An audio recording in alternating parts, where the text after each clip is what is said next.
G'day guys, hope you're all doing well. As I said in my last video, I would be doing a figure pack review.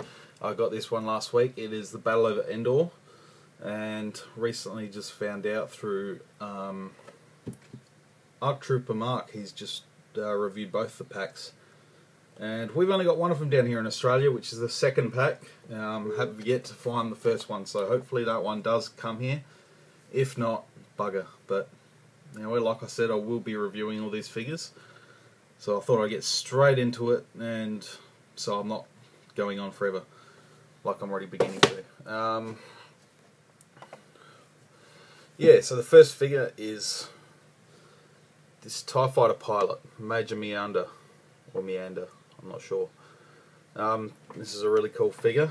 It is a repaint of the Imperial pilot from the Legacy Collection Imperial pilot pack. Sort of, yeah, Evolutions pack, sorry, from 2009.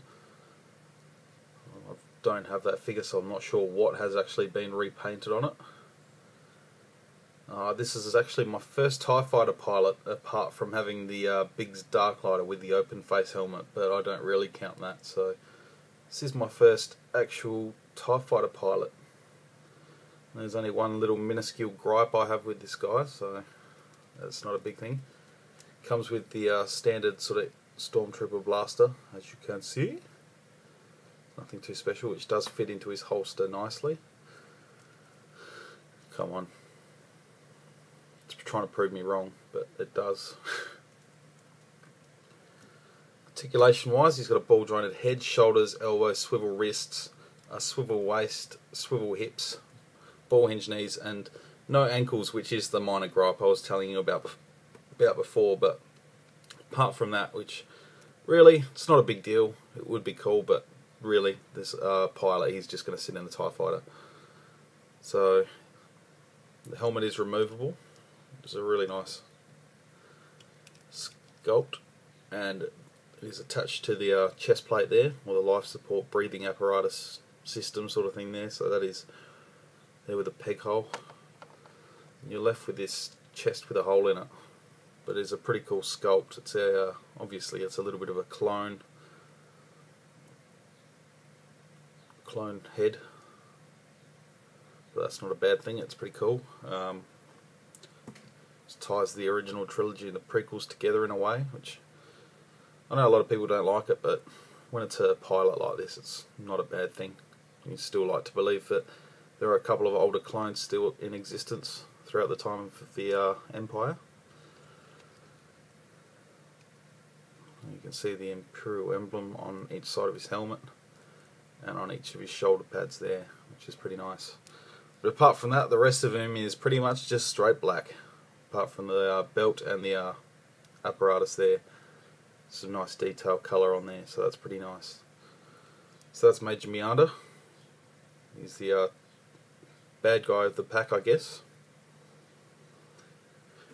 And the next one is this guy, the B-Wing pilot. It's by the name of Pulso Fern, I believe is the pronunciation. Helmet's a little bit loose on him. This whole body is a straight repaint of, or it's exactly the same figure wise, except for the head of Kian Farlander, which has just been released in the vintage collection. The red is a lot darker, and there are a few other little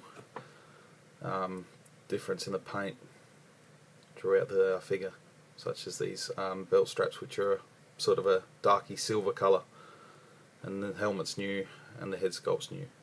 The helmet's removable, as you can see, pretty nicely detailed going around it.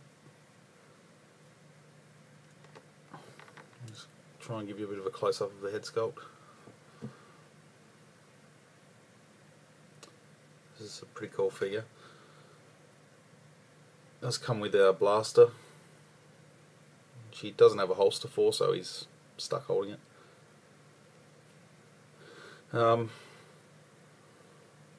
It does have these little loose things that can be removed,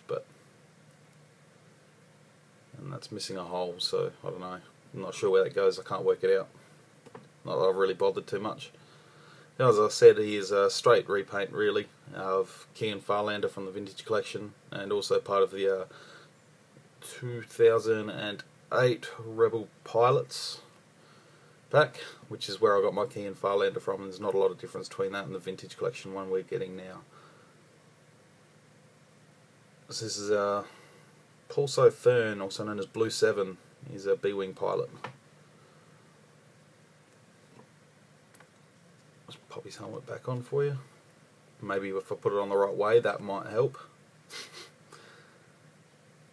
It's a little bit loose, but nothing. A little bit of blue tack won't do. Just stick it under there to keep it steady. So, but I like displaying without the helmet on anyway, so that's cool. Just a nice detail on the breathing apparatus there. Apart from that, there's not a real lot of detail. It's just your standard Rebel pilot, I suppose. Give you a quick 360. That's pretty reasonable. This guy, this is Grizz Fricks. He is Red 5, X-Wing pilot from Return of the Jedi. Red 5, obviously, he took over the mantle of Red 5 from Luke Skywalker. If you all remember, Luke Skywalker was Red 5 in the Battle of Yavin against the first Death Star. Now, this is a pretty cool figure. There's his helmet. Nice detailed paint on the helmet, it looks really cool. Just offering up something different. Nice little decals on the side there. Yeah, checkered sort of paintwork on top, looks kind of cool. I'll just pop that off again for the second. This body is exactly the same as Luke Skywalker that we've seen from 2006, even through to the same body as Wedge Antilles from the Vintage Collection. So it's about a 5-year-old body that we're getting still. Still not a bad body really. It's a, I don't know. Yeah, it's sort of, yeah, pretty much just repainting the same figure over and over again. But that's not a big deal.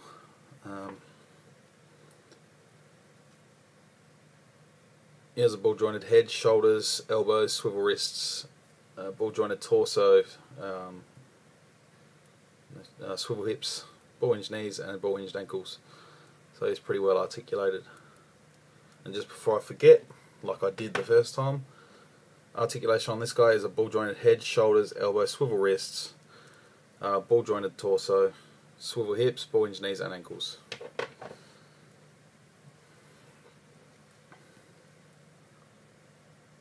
So you've probably all seen this same figure before. Obviously it's a different head for a Grizz Fricks. Same sort of blaster you're getting with all these pilots, but you've seen that Luke Skywalker, you've seen Wedge. It's pretty much the same thing, so no major differences there body wise. Slight repaint with the silver straps down the front there, but that's really about it in terms of this guy. So it's quite an easy figure to show you and get through. Last but not least is Grizz Fricks' Astromech Droid. Let's see, can't remember what his name is. R2-T7. This is my second sort of Astromech Droid, as opposed to having 4 or 5 R2s. I've got 4 or 5 R2-D2s. So it's good to have a nice different coloured astromech. This is actually the first one. This is a repaint of the R2-D2 from 2006 Saga Collection. See guys, I'm doing my research this time. Yeah, I'm learning. I'm working it out. Although the legs say it's from 2004, so it's even older still. There's a little bit bung in the pack because it came in the leg, so it was a bit squashed in, and the middle leg was a bit bent. As you can see, it's sort of bent in a bit, but that's not a big deal. Sort of just a good background, little background droid. He's just got the swivels there, swivels at the ankles. That third leg is removable, so you could fit him in a vehicle quite easily. and as you turn the head, the little periscope pops up, which is pretty cool. And turn it all the way around, and it closes in again. So pretty much as you turn around, it just goes up and down. So it's a pretty cool little droid. Nice addition. I would really like to get the other pack because there are some cooler looking pilots in there. Another TIE fighter pilot, and I believe what is an R5 droid, or like a black droid that resembles the same shape as R5D4, which is pretty cool. And guys, I've done this in just under 11 minutes, so yeah, my normal videos are going for 8 minutes for one figure. See what happens when you don't sit around talk and dribble like I'm starting to do now. And I did research, so that's a first for me. So yeah, I'll just give you a quick look at them all, if I can hold them all. So it's a pretty cool pack. My girlfriend got me this for our 4-year anniversary, so I was pretty stoked to get it. And I hope to get the other one, so that's that one in the can. So I hope you've enjoyed a look at this pack, Battle over Endor. I'll just show you the box again so you know what to look for. Looks pretty cool. It's a box, it's got plastic. Fun for everyone. So thanks for watching, guys, and I will do another video before the big Christmas weekend. So be nothing special, just a little video. So until then, guys, yeah, may the force be with you. Catch ya.